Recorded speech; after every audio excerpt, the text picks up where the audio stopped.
What if everything you call success is just a distraction from the one victory that truly matters, conquering yourself? We spend our lives chasing achievement, validation, pleasure, but how often do we stop to ask, who is the one doing the chasing? Augustine of Hippo did. Long before the age of therapy, mindset coaches, or motivational podcasts, he looked into the depths of his own soul and found a battlefield. The fight was not against the world, but against his own impulses, his own mind. And from that inner war, he discovered something extraordinary, the power to transform the self from chaos into clarity.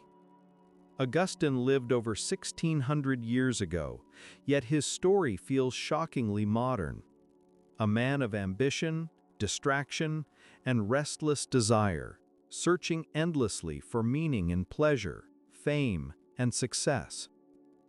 His book Confessions isn't just a religious text, it's the world's first psychological autobiography, a raw exploration of mindset, purpose, and transformation. He wrote not as a saint looking down, but as a flawed human looking inward. His words reveal a timeless truth. We cannot master the world until we master ourselves. Today, in an era of noise and instant gratification, Augustine's insights offer a map back to stillness, a way to rebuild mental discipline, purpose, and peace from the inside out.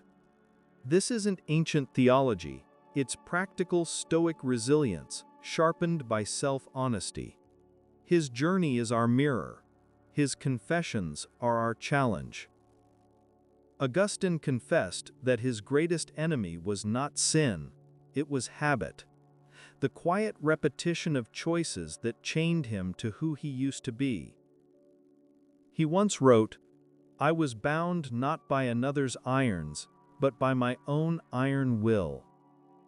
That line exposes the first mindset principle. Your habits are the shape of your soul. Every repeated thought, every indulgence, every excuse silently trains the person you will become. In the modern world, that battle looks different, but feels the same.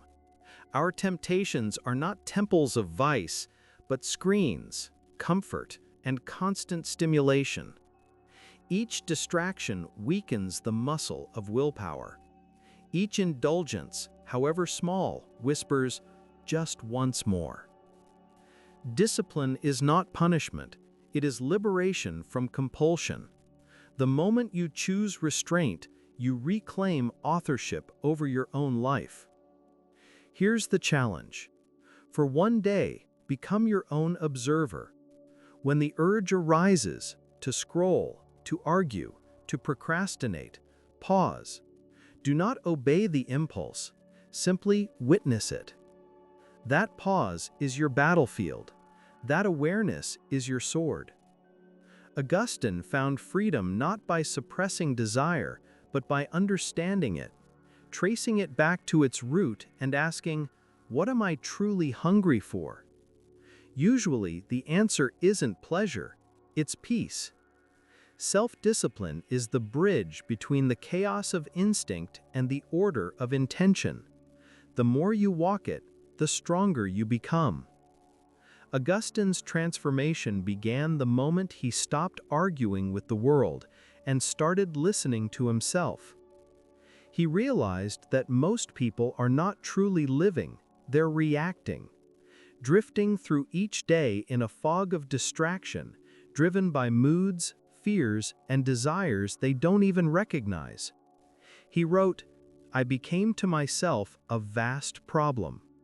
It sounds dark, but it was liberation. Because only when you see yourself clearly can you begin to change. That's the second principle. Awareness precedes transformation. Before you can discipline the mind, you must first understand how it speaks to you. Most of us mistake our thoughts for truth, but thoughts are echoes, reflections of emotion, habit, and memory. Augustine's Confessions was his process of facing those echoes, tracing every impulse to its origin, and separating the voice of wisdom from the noise of ego. In our modern world, this means practicing radical self-observation. Catch your thoughts as they arise, the criticism, the envy, the fear. Don't suppress them, study them. Ask, why did this thought appear? What belief is feeding it? This turns life into a meditation in motion, a constant dialogue between who you are and who you're becoming. Here's the practice. At the end of each day, write down 3 moments that pulled you off balance: anger, distraction, frustration. Then, next to each, write what truth you ignored. Maybe it was patience, maybe gratitude, maybe courage. This is not journaling for the sake of writing.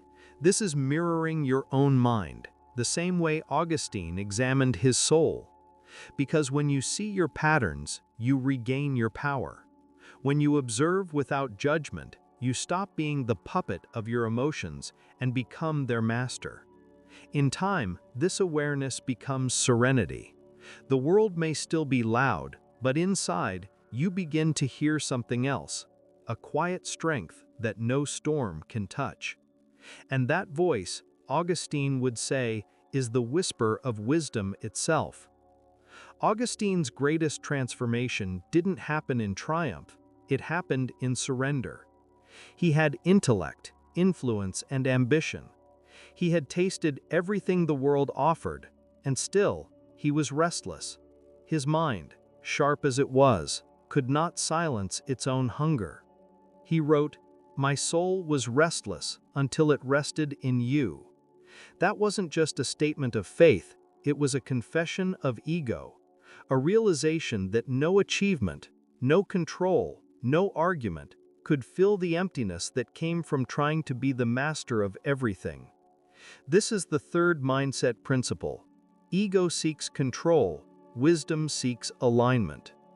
In modern life, ego disguises itself as drive. It whispers, "You must win. You must be right. You must prove your worth." But behind that whisper is fear. Fear of being ordinary, fear of being forgotten, fear of not being enough. The more you feed it, the more it feeds on you. Augustine discovered freedom not through dominance, but through humility, the courage to admit he didn't have all the answers. And that humility is not weakness, it's clarity. It's the moment you stop wasting energy on illusion and start investing it in truth. To practice this today, you must learn the art of strategic surrender. When something doesn't go your way, a plan fails, a person disappoints you, life throws chaos in your path, pause and ask, what can I learn here? What is this moment teaching me that success could not? This question shifts your focus from resistance to alignment. It turns pain into perspective. Think of water, soft, yielding, yet unstoppable. It doesn't fight the rock, it shapes it. That's the Stoic secret buried in Augustine's Confession. You don't conquer life by overpowering it, you evolve with it. Here's your challenge. The next time your ego demands control, try stillness instead.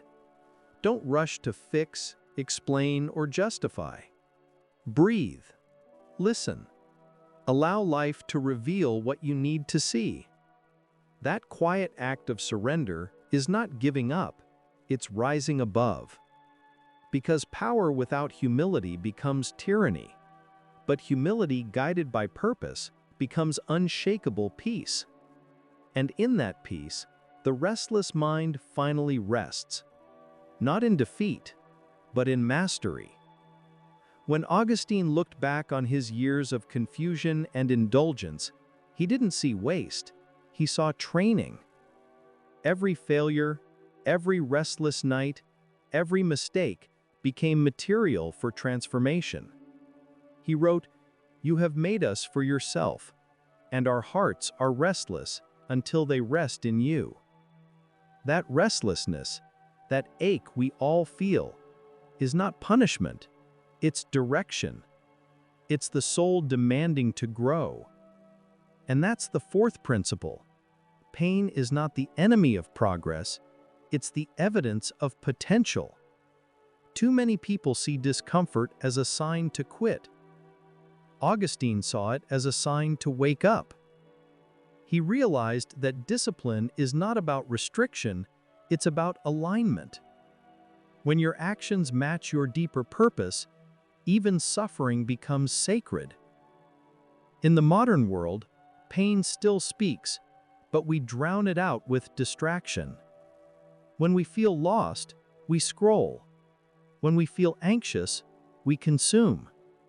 But that unease is your compass pointing you back to your mission. Every time you numb it, you delay your evolution. Here's the truth. Pain is the most honest teacher you will ever meet.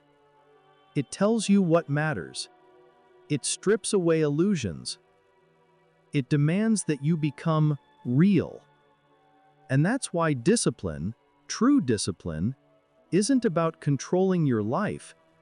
It's about committing to your purpose through every storm. Here's the practice.